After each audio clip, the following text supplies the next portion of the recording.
What's up, everybody? It's your boy Lil Donnie from the Wild Bunch.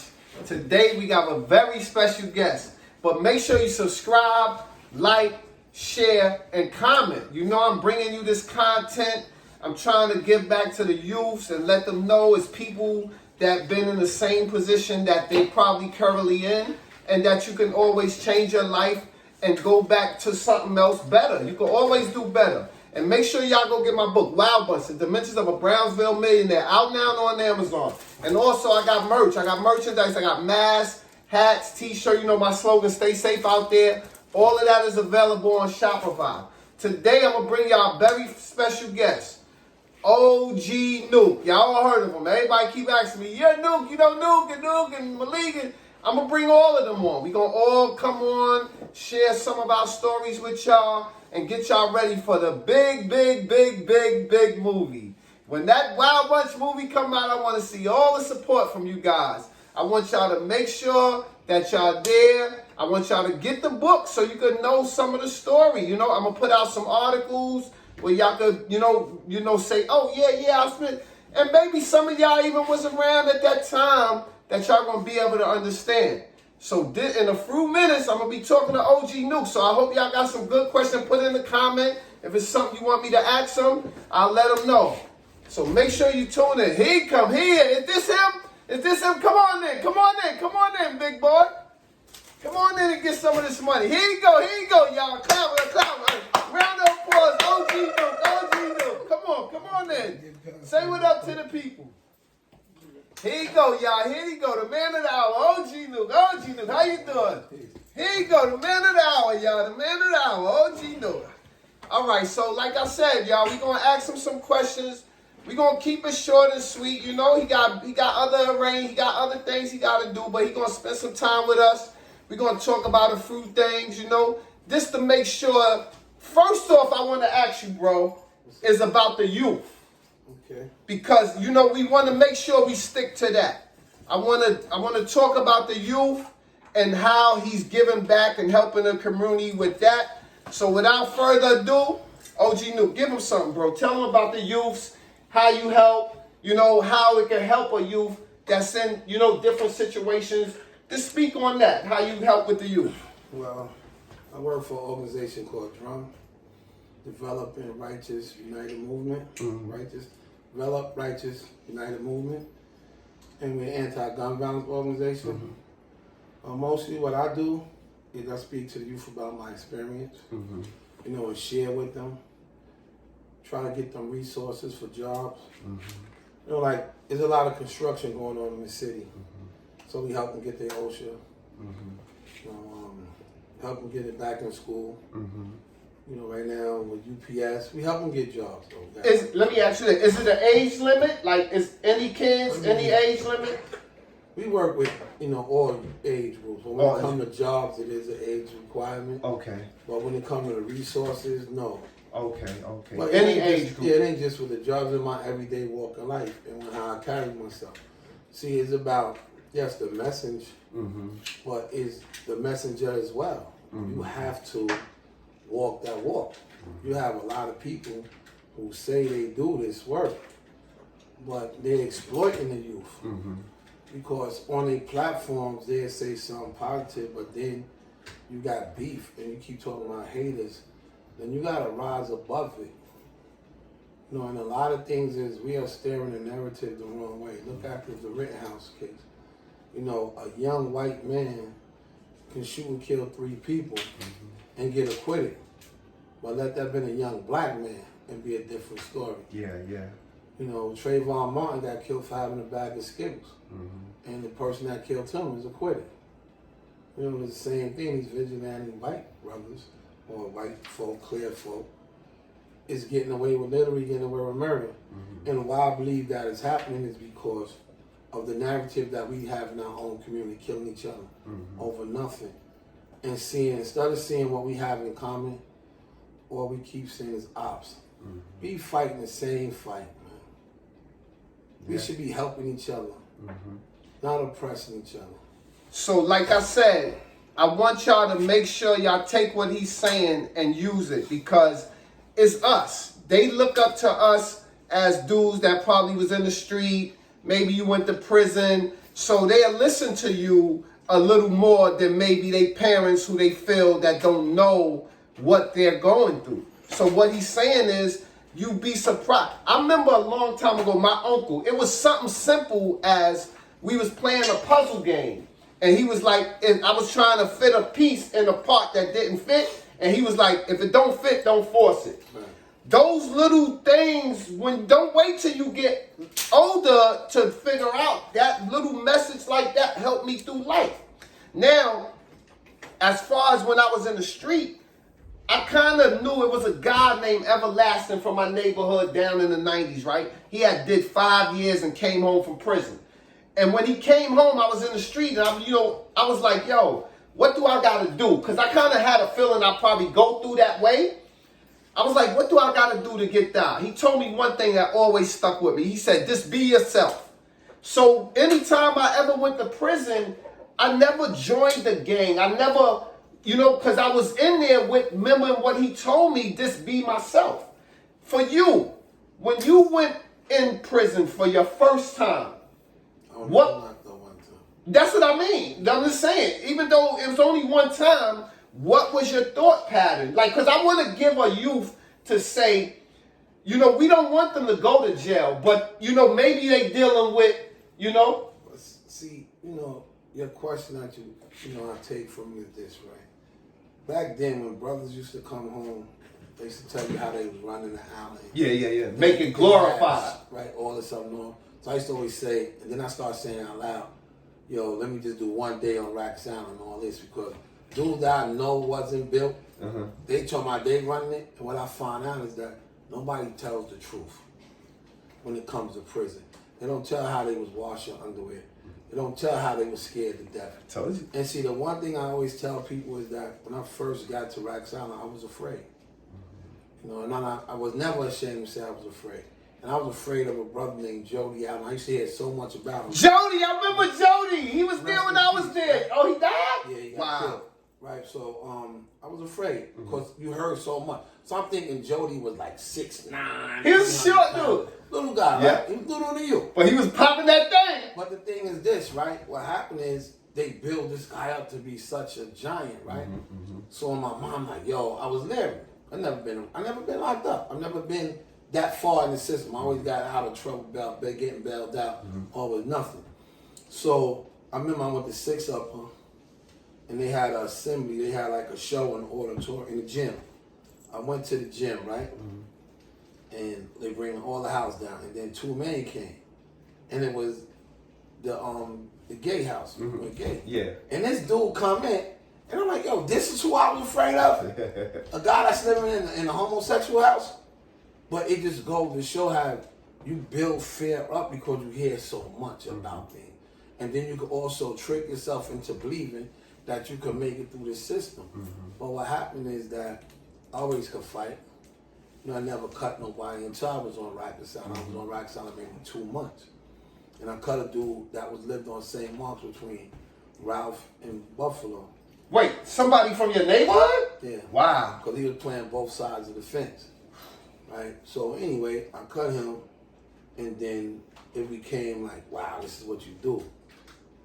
But it still was, every building you go to, you have to reestablish yourself.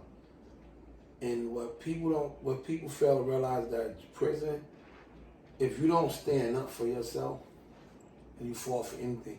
So when this gang culture came about, at first when it started, a bunch of good brothers was in it. And it was against protecting the brothers against oppressors. But what happens is, during history, you find out that when you're in power and you don't have an enemy no more to fight because you crushed them, you start feasting on each other. And that's what happened with this gang culture. It became a wildfire. And now we are oppressing our people, our elderly people, our young people.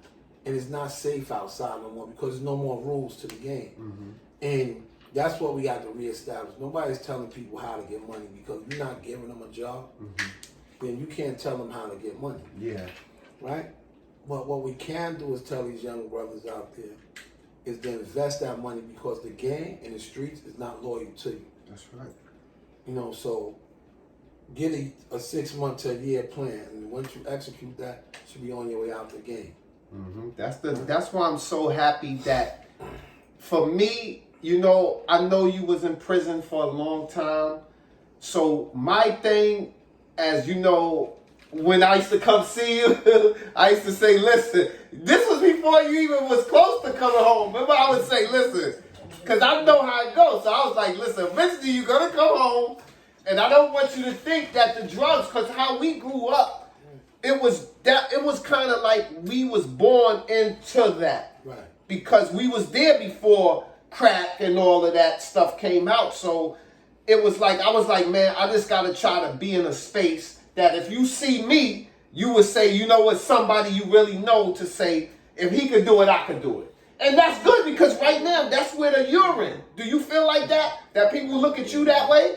Of course. I mean, I always felt that. I realized that even in the street when we was growing up, right, that I had a certain thing where people gravitated towards me. So in prison, I seen like I had influence. And I never tried to abuse it because I was never raised that way. Right? So I always try to steer the younger brothers to get their GED and do something. If we was hustling, my requirements to hustle with me in prison was, if you spend $55 in the store, you send your child, you send $55 home to help pay that phone bill. Wow. But not when phone bills was high. Yeah. My phone bill was like $800 a month. Wow. That's true. That's real. That's real talk. And it started breaking down until they got it where now. I remember nobody could really use the phone when you was upstate. The phones used to hang. Yeah. Now that they like 10 cents a call. Yeah. You know, everybody now they made it affordable. Yeah. But now what they did by making it affordable, it became more violence over the phone, right? It's territory. Like I say, they colonize prison because you have the Spanish phone, the black phone, the blood phone, the King phone, the Nieta phone, the Lions phone. So you got all these phones belong all these groups, right? But now we cut each other, stab each other, and leave those phones is still there. That table is still there. And this is the mentality that we have today because they spinning on ops, right? Why are they ops? Because you wear different colors. You wear a different rag. How is that your op? Y'all both fighting against oppression. That's what these was built for. When you look at these organizations, what they call gangs, they was built on protecting their communities. Yeah. Right? To stop oppression in their community. So why are we oppressing people in our community? Why are we spinning the block and I'm shooting at you, but I shoot a 1-year-old or innocent bystander? In our time, when you had beef with somebody, you dealt with that person. Yep, straight up, yeah. Again, I'm not condoning what I did, but it was rules to what we done. And the rules are no longer in the game. That's what I'm saying, and I was talking to Google earlier. The game is not loyal to you. Right? Dudes is promoting, you get locked up, cooperate with the government, come home, and you still could do the same thing. That wasn't growing up when I came up. But let me say this, because my audience, they respect you. Without even knowing you, because what happens is, like you said, as a person that you have a funny story. Not funny, but I mean like laugh, but it's not rare. Like you said, you went to jail one time and then 30-something years. I've been in and out in your whole bid. I'm in and out, and it's like, I'm like, damn. I never knew. I always said, damn. When I used to come see you, man, I could see it. Like you was like, damn. When I have to leave, I'll be like, damn, I don't want to leave, because we have a close connection. And like I said, when I feel we're, Big Donnie, we came under that Wild Bunch, we came under that umbrella, but it wasn't about like a violence thing. Hear me out. Most of the stuff I felt we got into was people trying to take from us. How do you feel? Wow. This was being, see, you came up under Wild Bunch. I came up under Playboy. Okay, yeah. And then it went into Wild Bunch, right? But what makes your father, our father, the Wild Bunch different from the preem, from Platinum, from the BMFs is this. He taught us how to get money. Mm-hmm. It wasn't about violence. Mm-hmm. It wasn't about we hanging out on corners. It was to build something, and he took care of the community, even though we was pushing poison, because that's all we had at that time. You understand? The number racket, the dope game, and the pimp game, right? But what he did was, I'm gonna get in this, and he pulling people out. If he was to buy a mansion, he wanted you to have a mini mansion. Yeah. It wasn't just about what he get. So this is why I'm like, BMF is the closest thing to what the Wild Bunch was, and took it to another level. Because he did it on the quiet side. You would never know. Like I tell people, we wasn't corner boys. Right. Like we didn't, how I see with, just a little, not even similarities, but to me, there was, their show is kind of towards corner boys, and they came up through the ranks. Yeah. Our thing with the way how I see it, we was really like situated like the mall. We had Lincoln cars. But you know what? Well, again, Boo Boo already said it best. They was goofballs who made something of their life. They was happy-go-lucky. Yeah. Like, you would never see him where he ordered the murder. That never happened.